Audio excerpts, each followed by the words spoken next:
तो नमस्कार, मैं फिर आ गया हूँ आपसे मिलने, आपको जानने के लिए, आपको समझने के लिए।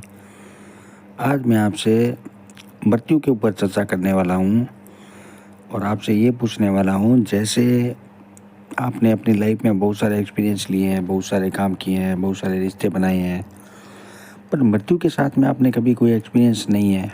कोई किसी का भी नहीं होता।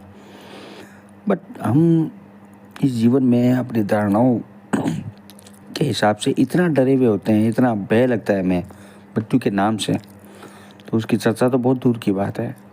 बट कभी ये नहीं सोचते कि मृत्यु भी एक सत्य है और उस सत्य के ऊपर चर्चा की जाए तो हो सकता है कुछ भार कम हो जाए, कुछ मोह कम हो जाए और कुछ इसे दुनियादारी से पीछा छूट जाए, इन विचारों से, दुनियादारी से, इस जंजाल से। बट कभी नहीं करते हम। क्यों? एक डर लगा रहता है, अरे मौत की बात करेंगे, मरने की बात करेंगे, अगर मर गए तो। ऐसे नहीं होता है कभी। मरने से, नाम लेने से कोई आदमी नहीं मरता है। बट हम इस छोटी छोटी धारणाओं से एकदम निम्न स्तर की धारणाओं के अंदर इतने जकड़े में है कि बड़े स्तर की बात तो पता नहीं कैसे होगी। उसके बाद में जो परम तत्व है, उस तत्व के अंदर जिस वृत्ति प्रकृति के साथ में जो वृत्ति हुई, और वो वृत्ति इस एकदम पूर्ण चेतना, एकदम जो शुद्ध चेतना है, उससे वो एक जीवात्मा जड़ चेतन के हिसाब से वो अटक गई। अब उसको वापस उस परम तत्व में जाना है। अलग अलग साधनों का वो सहारा ले रही है। इस मानव देह का सहारा वो इसीलिए लेती है कि काश किसी के माध्यम से ये वृत्ति खत्म हो जाए और पूर्णता मिल जाए। बट वो नहीं हो रहा है।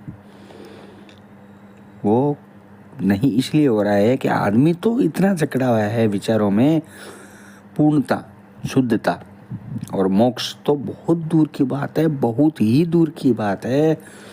आदमी अपने विचारों से, एक अपने छोटे से रिश्ते से, अपने माँ बाप, भाई बहन, अपने वाइफ, बच्चों, मकान, पैसा, इनसे ही नहीं छूट पाता है। मुक्ति तो बहुत दूर की बात है।